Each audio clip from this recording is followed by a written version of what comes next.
Bonjour à toutes, bonjour à tous. J'espère que l'épisode spécial du podcast dédié au César avec Jean-Baptiste Durand pour invité vous a plu. Les autres épisodes sont également toujours disponibles sur Spotify et YouTube. Je suis heureuse de vous retrouver pour ce 6e épisode d'Objectum. Je suis Héloïse, commissaire-priseur, et je vous propose un voyage à travers le monde de l'inerte. Les objets, au-delà de l'utilisation que l'on en fait, sont porteurs de sens multiples et cachés. Ils sont les oubliés de l'histoire avec un grand H. En parallèle de cette histoire, reprise par les plus grands chefs-d'œuvre des beaux-arts, se trame la petite histoire, celle du quotidien, de l'évolution des habitudes et des modes. C'est cette petite histoire que je vous invite à écouter. Loin de l'image onéreuse et inaccessible parfois donnée dans les médias, les marteaux dispersent au quotidien tous ces objets qui portent en eux une trace indélébile de l'évolution humaine. Objets présents sur nos tables, dans nos placards, dans nos greniers, ces derniers sont pourtant les vedettes des inventaires, témoins vivants des modes et du quotidien de nos ancêtres. Les objets sont bavards et je vous invite à rester écouter ce qu'ils ont à nous dire.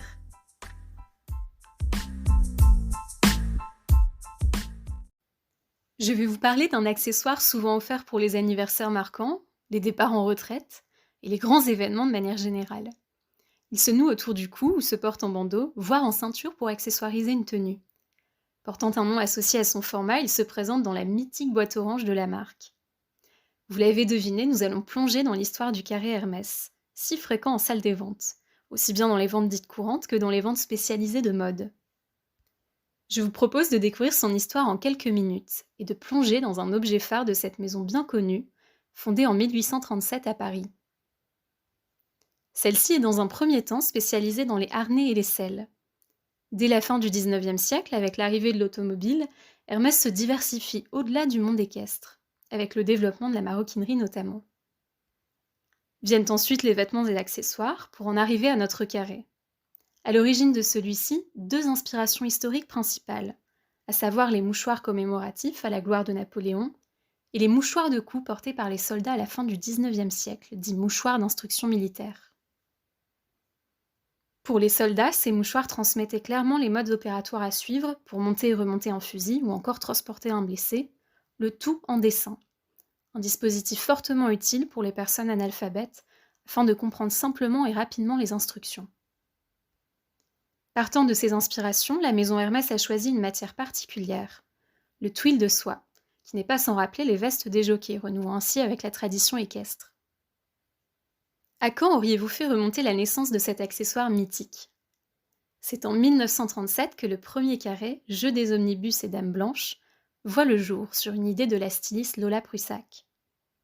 Le président de la maison, Robert Dumas, en confie le dessin à Hugo Gricquard. Ce premier modèle rendait hommage au jeu de société représentant la première ligne de transport entre Madeleine et Bastille, mais il rendait hommage plus généralement à l'avènement des omnibus, vers 1820.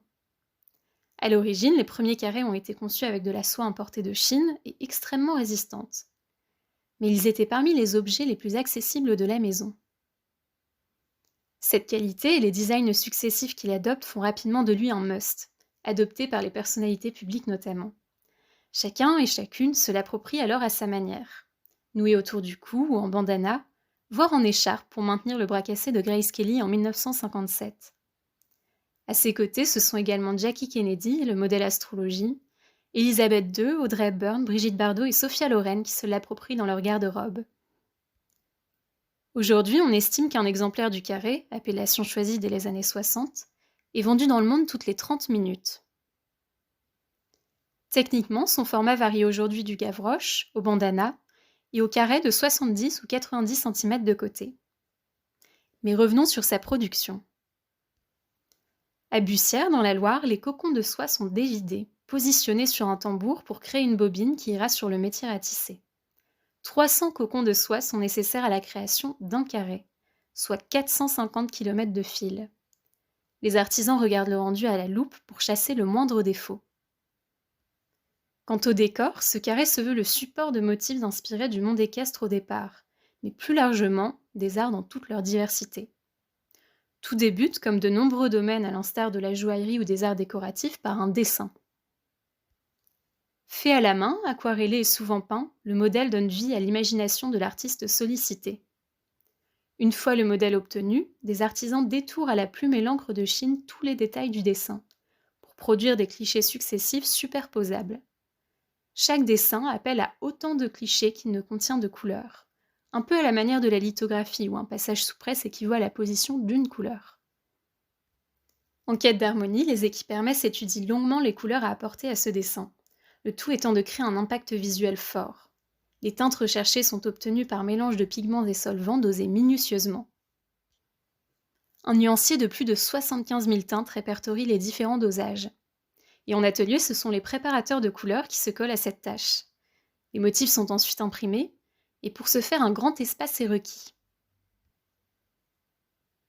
Les tables servant à l'impression mesurent effectivement 150 mètres de long. Sur ces tables, la soie est tendue. Selon les clichés fournis, chaque couche est imprimée l'une après l'autre avec les bons coloris, par un système automatisé suivant le principe du pochoir. Les cadres se succèdent au-dessus du tissu tendu, imprimant chacun leur tour une couche du dessin qui a été décomposée. Et ce, de la couleur la plus claire à la couleur la plus foncée, et du plus petit motif au plus grand. Après cela, place aux finitions. 45 minutes par pièce sont requises pour coudre à la main les ourlets. Et depuis 2020, la technique du carré double face avec impression de motifs de chaque côté a été mise en place. L'évolution du carré se constate donc. Au gré du temps, la maison Hermès s'est accompagnée de nombreux dessinateurs pour penser les modèles limités de chaque saison. Chacune des 2 saisons de l'année présente en général 20 modèles. Et depuis sa création, on découte plus de 3000 modèles. Parmi les plus connus, le modèle Bride de Gala, édité pour la première fois en 1957, ou encore les modèles liés au monde cinégétique par Xavier de Poré. Les éditions spéciales sont aussi recherchées pour leur caractère historique. Parmi les artistes actuellement présents en boutique, Jonathan Burton, Elias Kafouros, qui représentent tout de bien le côté pop et vif adopté depuis plusieurs années. D'autres artistes ont pris le carré comme support, à l'instar de Joseph Albers ou encore Daniel Buren. Autre modèle marquant dans l'histoire de la maison, le modèle Nuba Mountain. Il a été créé par un enfant guerrier de 14 ans du Sud-Soudan, Sefeddine. Ces dessins avaient été repérés par le médecin d'une ONG, qui les avait soumis au directeur Jean-Louis Dumas. Iconique, c'est un accessoire de mode que l'on retrouve régulièrement en inventaire, dans tout type de demeure. Culturellement, il s'impose souvent comme cadeau lors d'événements marquants. La marque a d'ailleurs une forte politique de communication autour de ses savoir-faire et corps de métier. Encore l'an dernier, l'exposition itinérance Hermès in the Making s'est invitée partout en France pour faire découvrir les multiples facettes de la marque, ses artisans et ses nombreux talents. Sur ce même modèle, le carré Hermès avait quant à lui donné lieu à une exposition qui lui était intégralement dédiée. En 2019, l'exposition immersive Hermès Carré Club, au Carré du Temple, proposait de se plonger dans l'histoire de cet accessoire emblématique, à travers des ateliers, des rencontres avec les artisans et un corner historique. Cette volonté de communication et de compréhension des coulisses de fabrication se comprend d'autant plus face à un objet si parlant, que l'on connaît si bien. Mais parlons prix maintenant. En magasin, les prix démarrent à 225 € pour le petit frère du carré, le Gavroche, en tuile de soie roulottée à la main. Son format est de 42 par 43 cm. Actuellement sur le site, on remarque que le premier modèle de 1937, Jeu des omnibus, a été repris et revisité dans ce format-là. On retrouve ensuite le format bandana de 55 par 55 cm à partir de 235 €. Et d'autres formats carrés, celui de 70 cm de côté, des 375 €, et enfin celui de 90 par 90 cm à partir de 495 €. Aux enchères, on en trouve extrêmement régulièrement, soit dans des ventes courantes et classiques, soit dans des ventes cataloguées. Certaines sont même intégralement dédiées au carré, quand on songe à la vacation qui s'est tenue sur 2 jours en 2021 chez Cornette de Saint-Cyr. Celle-ci trouvait sa source dans les collections de Didier Ludo et Félix Farrington, pour offrir à voir 700 modèles différents. De manière générale, les salles des ventes proposent des estimations basses de 80 à 150 € pour cet accessoire phare. Lorsque ce sont des modèles courants, les prix au marteau restent dans cette fourchette-ci. On remarque ensuite une gamme intermédiaire de 200 à 300 €, souvent pour les carrés en excellent état et dans leur boîte d'origine. Encore aujourd'hui, ces valeurs se confirment. J'ai suivi de près ce samedi 23 mars une vente d'Artois en chair, qui proposait 9 carrés d'époque, modèles et états variés. Estimés dans l'ensemble entre 60 et 120 € selon l'édition, Ils ont trouvé preneur pour des valeurs allant de 70 à 180 € au marteau. La preuve tangible que le mythique carré est à portée de toutes les bourses en salle des ventes, avec le luxe de pouvoir s'offrir des modèles qui ne sont plus édités et qui portent en eux des traces indélébiles de l'histoire de la mode, des styles vestimentaires et des collaborations artistiques de la maison.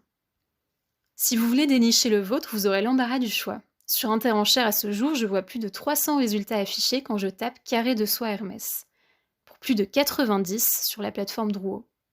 Les estimations vont de 20 à 380 € en fourchette basse pour les modèles les plus recherchés. Soyez dans vos recherches attentifs à la description du lot.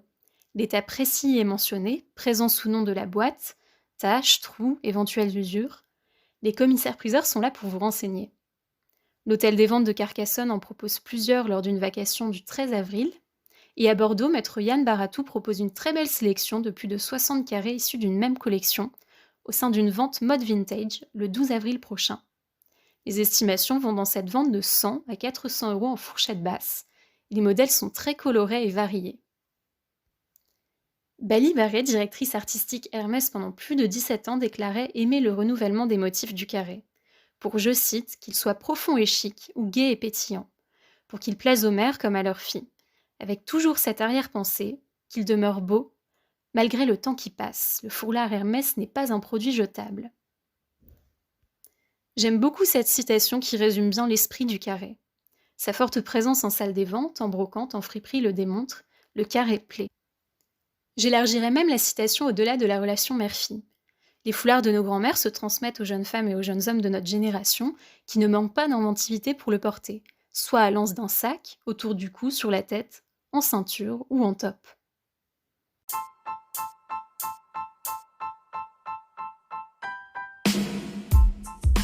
Cet épisode vous a-t-il donné des idées de cadeaux ? Comme beaucoup d'autres accessoires de mode mythiques, le carré d'Hermès se retrouve fréquemment en inventaire. À l'affût des perles rares, le commissaire-priseur côtoie avant tout ses accessoires et ses objets, acteurs inertes des temps passés. Ces derniers pourront très facilement se retrouver chez vous pour quelques dizaines d'euros au marteau.